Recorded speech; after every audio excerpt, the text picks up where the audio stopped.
Kas teadsite, et iga 3. naine puutub oma elus kokku intiimpiirkonna kuivuse ja põletikega?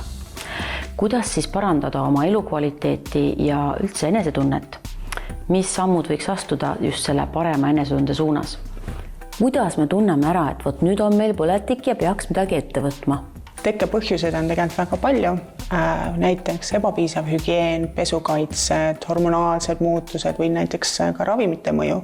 Aga mille järgi me tunneme ära, on see näiteks, et voolust on palju, see muutub tükiliseks, tekib halb lõhn, sügelus, punetus. Ideaalis loomulikult oleks rääkida günekoloogiga, aga praktikas tegelikult leiab väga tõhusaid käsimüügitooteid, nii nagu seda on Thermoxen Bactor oovulid. Aga miks just Bactor oovulid? Sellepärast, et ta ravib nii seen kui bakteriaalseid põletikke. Ehk teil ei ole vaja katsetada mitut erinevat toodet, et abi saada.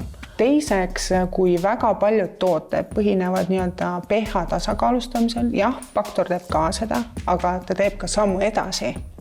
Ehk ta lõhub seda haigust tekitajat ennast, mis tõttu ta ongi oluliselt kiirema mõjuga kui võrreldes teised tooted.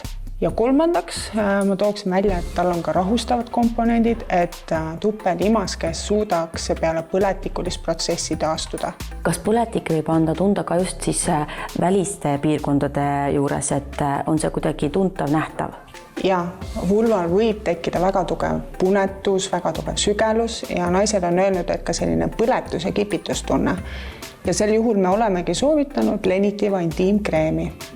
Ja selles mõttes ta tõesti töötab, sest see nahk rahuneb juba sellise paari tunni jooksul ja tegelikult ka kliinilised tulemused kinnitavad seda. Aga mida siis peaks ikkagi tegema naine, et põletikud ei korduks? Põhjuseid, mida üle vaadata, on tegelikult väga palju, aga ma tooksin välja ühe nüansi, et näiteks kui peale sünnitust või vanusest tingitud või mingil muul põhjusel limaskest on muutunud väga kuivaks, õhukeseks, hapraks ja seal võivad tekkida näiteks ka mikrohaavandid, siis limaskest ongi põletikele tegelikult palju vastuvõtlikum. Limaskest vajab toitaineid, ehk siis tuleks kasutada hüdraoovuleid, mis sisaldavad hülaroonhapet, A-vitamiini, E-vitamiini ja ta aitabki limaskestal taastada niiskustaseme ja lastsuse ja siis tekibki uus kaitsebarjäär ärrituste eest. Nüüd, kui mõõdet juurde anda, siis on tehtud ka kliiniline uuring, kus postmenopausis naised, kellel oli väga tugev intiimkuivus pluss ka veel allavaje,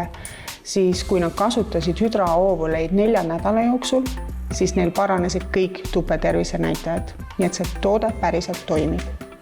Kõiki meie tooteid leiab shop.hoiamet.ee. Paljud tooteid on seal ka näiteks 25% soodustusega ja veebruarikuus on meie klientidel võimalik võita ka Estrevali kinkekaart.